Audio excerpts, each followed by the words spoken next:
Good morning students. बच्चों, आज हम हिंदी व्याकरण के अंतर्गत रचना के आधार पर वाक्य के भेद देखते हैं। सबसे पहले देखते हैं आखिर वाक्य होता क्या है। वाक्य जब शब्द व्याकरण के नियमों से बंधे हो और पूर्ण अर्थ प्रकट करते हो तो वह वाक्य कहलाते हैं। इसका मतलब क्या हुआ कि जब शब्दों को हम व्याकरण के नियमों के अंतर्गत बांधते हैं, यानी जोड़कर हम शब्दों को व्याकरण के नियमों से लिखते हैं, तब शब्द बंधने के बाद हमें पूर्ण यानी पूरा का पूरा अर्थ प्रकट करते हैं। यानी कि शब्दों के बंधन बंध जाने पर जब हमें अर्थ समझ आता है तब वह वाक्य कहलाता है। ठीक है, अब हम देखते हैं कि आखिर वाक्य की रचना के आधार पर कितने भेद होते हैं। रचना के आधार पर वाक्य के 3 भेद होते हैं: सरल वाक्य, संयुक्त वाक्य और मिश्र वाक्य। बच्चों, अब देखते हैं कि आखिर सरल वाक्य होता क्या है। सरल वाक्य जिस वाक्य में एक ही मुख्य क्रिया हो उन्हें सरल वाक्य कहते हैं। मुख्य क्रिया का क्या मतलब हुआ? मेन काम, यानी ऐसा सेंटेंस, ऐसा वाक्य जिसके अंदर एक ही मेन काम किया जा रहा हो, यानी कि एक ही मुख्य क्रिया हो, उन्हें सरल वाक्य कहते हैं। उदाहरण के लिए, बच्चे लिख रहे हैं, लड़के खेल रहे हैं। यहाँ पे एक ही मुख्य क्रिया हो रही है, यानी एक ही मेन काम किया जा रहा है। जैसे पहले सेंटेंस के अंदर यहाँ पे मेन काम किया जा रहा है, कौन सा? लिख, मतलब लिखना। दूसरे में लड़के खेल रहे हैं, एक ही मुख्य क्रिया है, तो इसे हम कहेंगे सरल वाक्य। अब हम वाक्य का दूसरा भेद पढ़ेंगे, संयुक्त वाक्य। जिन वाक्यों में योजक अर्थात जिन वाक्यों को योजक शब्द से जोड़ा जाता है उन्हें संयुक्त वाक्य कहते हैं। योजक शब्द यानी ऐसे शब्द जो दो अलग अलग वाक्यों को जोड़कर एक वाक्य बनाने के काम आते हैं। यानी जब हम दो वाक्यों को योजक शब्द की मदद से जोड़ते हैं तब वे संयुक्त वाक्य कहलाते हैं। ठीक है, इसका एग्जाम्पल देखिए, राम स्कूल गया और लौट आया। यहाँ पे योजक शब्द का काम कर रहे हैं, क्योंकि और के कारण लौट आया और राम स्कूल गया, ये दोनों अलग अलग वाक्य हैं। हमने और की मदद से इन दोनों को जोड़ दिया, इनकी अलग अलग सेंटेंस बनाए गए हैं। यहाँ पर योजक शब्द है और जिस भी वाक्य के अंदर योजक शब्द से दो वाक्यों को जोड़ा जाता है वह क्या कहलाता है? संयुक्त वाक्य कहलाता है। इसका दूसरा एग्जाम्पल है, वे बीमार हैं अतः आने में असमर्थ है। यहाँ पर अतः योजक शब्द का काम कर रहा है। अतः की मदद से हमने वे बीमार है और आने में असमर्थ है, ये दो अलग अलग वाक्य थे, हमने इन दोनों को जोड़कर एक वाक्य बनाया। योजक शब्द अतः के कारण हमने इसे जोड़ दिया। हमें अब कैसे पता चलेगा कि संयुक्त वाक्य कौन है? पहचान यहाँ पर दी गई है। जिस भी वाक्य के अंदर और, अथवा, किंतु, परंतु, अतः, इसलिए ये शब्द आए वह संयुक्त वाक्य होगा। अब वाक्य का तीसरा भेद पढ़ेंगे हम, मिश्र वाक्य, जहाँ एक ही मुख्य वाक्य हो और अन्य वाक्य उस पर आश्रित हो।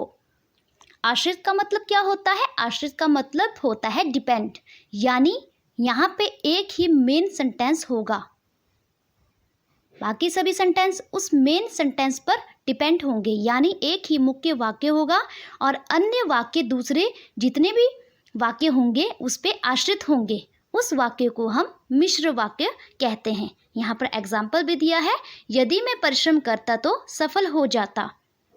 यानी यहाँ पे सफल हो जाता किस पर डिपेंड है? परिश्रम करता तो, यानी तुम परिश्रम करोगे तो ही सफल होगे। यहाँ पे हम कब सफल होंगे? जब हम परिश्रम करेंगे, यानी कि सफल हो जाता है किस पर डिपेंड है? परिश्रम करता पर। इसी वजह से यहाँ पर मिश्रित वाक्य है। अब है पहचान।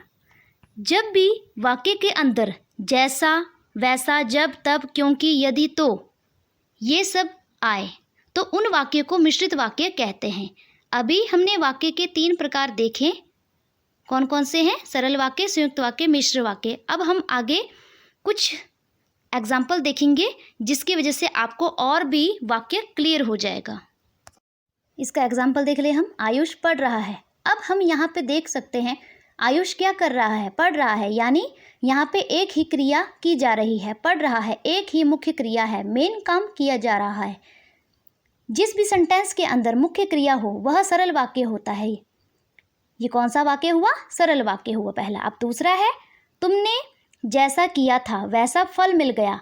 हमने पढ़ा जिस भी वाक्य के अंदर जैसा वैसा तब क्योंकि आए इस प्रकार के शब्द मिश्रित वाक्य होते हैं। यह है मिश्र वाक्य। वैसा फल मिला, ये डिपेंड है तुमने जैसा किया पर। जिस भी सेंटेंस के अंदर एक सेंटेंस दूसरे सेंटेंस के ऊपर आश्रित रहता है वह मिश्र वाक्य होता है। तीसरा एग्जाम्पल है, सत्य बोलना चाहिए पर अप्रिय सत्य नहीं। यानी कि हमें सत्य तो बोलना चाहिए पर ऐसा सत्य नहीं कि जो दूसरों को प्रिय ना हो। यहाँ पे हम देखते हैं, पर ठीक है ये संयुक्त वाक्य है क्योंकि हमने दो सेंटेंस को योजक शब्द से जोड़ दिया। यहाँ पे एक सेंटेंस था सत्य बोलना चाहिए और दूसरा था अप्रिय सत्य नहीं। जिस वाक्य पर हम योजक शब्द के इस्तेमाल से दो वाक्यों को जोड़ते हैं वो कहलाता है हमारा संयुक्त वाक्य। तो क्या होगा ये संयुक्त वाक्य।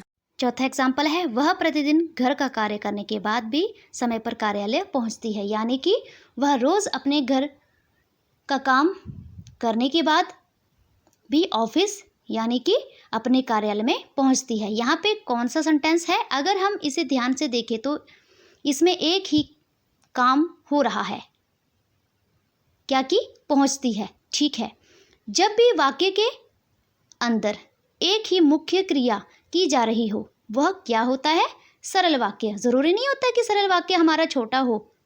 ठीक है, जो वाक्य होता है ना वो बड़ा भी हो सकता है, छोटा ज़रूरी नहीं है कि छोटा ही हो। हमें यह बात नोट करनी चाहिए कि जो हमारा वाक्य है यदि उसके अंदर सिर्फ एक ही मुख्य क्रिया है तो वो क्या होगा, सरल वाक्य है। पांचवा एग्जाम्पल देख ले, मैंने उसकी बहुत प्रतीक्षा की किंतु वह नहीं आया। यहाँ पे कौन सा वर्ड है, किंतु। यानी कि यह योजक शब्द का काम कर रहा है। योजक शब्द की वजह से यहाँ हमने दो सेंटेंस को जोड़ दिया है, एक नया सेंटेंस बना दिया है, इसलिए ये क्या हुआ, संयुक्त वाक्य हुआ। हमारा छठा है, राम समय पर पढ़ता है। यहाँ पे क्या काम हो रहा है, पढ़ता है। यहाँ पे भी एक ही मुख्य क्रिया है। ये कौन सा सेंटेंस है, सरल वाक्य है। तो अब हम जल्दी से रिवाइज कर लेते हैं। हमने पढ़ा था सबसे पहले, हम देखते हैं सरल वाक्य। सरल वाक्य में मुख्य क्रिया होती जिसमें एक ही मुख्य क्रिया हो। सरल वाक्य की ध्यान रखने वाली बात है कि सरल वाक्य ज़रूरी नहीं कि बड़े हो, वो छोटे भी हो सकते हैं। बस हमें वाक्य के अंदर ध्यान रखना पड़ता है, वाक्य के अंदर मुख्य क्रिया है या वह योजक शब्द से जुड़े हैं या फिर एक वाक्य दूसरे वाक्य पर आश्रित है। ठीक है, हमें साइज पर नहीं जाना है, वाक्य छोटा भी हो सकता है बड़ा भी हो सकता है। ठीक है, नेक्स्ट है संयुक्त वाक्य। संयुक्त वाक्य में दो वाक्यों को योजक शब्द से जोड़ते हैं। इसकी पहचान दी गई है और, अथवा, किंतु, परंतु, अतः, इसलिए। जिस भी वाक्य में ये शब्द दिखते हैं वे संयुक्त वाक्य हैं। ये सारे योजक है। योजक ऐसे शब्द जो दो वाक्यों को जोड़ने के काम आते हैं। बच्चों, लास्ट है हमारा मिश्र वाक्य, जिसे मिश्रित वाक्य भी कहा जाता है। हमने देखा था कि ऐसा वाक्य जिसके अंदर अन्य वाक्य मुख्य वाक्य पर आश्रित हो यानी डिपेंड हो, उनको मिश्रित वाक्य कहते हैं। मिश्रित वाक्य की पहचान है जैसे जैसा, वैसा, जब, तब, क्योंकि, यदि, तो, कि। ये सारे शब्द मिश्र वाक्य की पहचान कराते हैं। जिस भी वाक्य के अंदर ये शब्द आते हैं तो वो क्या होते हैं, मिश्रित वाक्य होते हैं। ठीक है, क्योंकि इन शब्दों की वजह से ही एक वाक्य दूसरे वाक्य पर डिपेंड हो जाते हैं। तो आज का हमारा जो टॉपिक है वाक्य का वो क्लियर हो गया है। आशा है कि आपको ये वीडियो समझ आई होगी। धन्यवाद।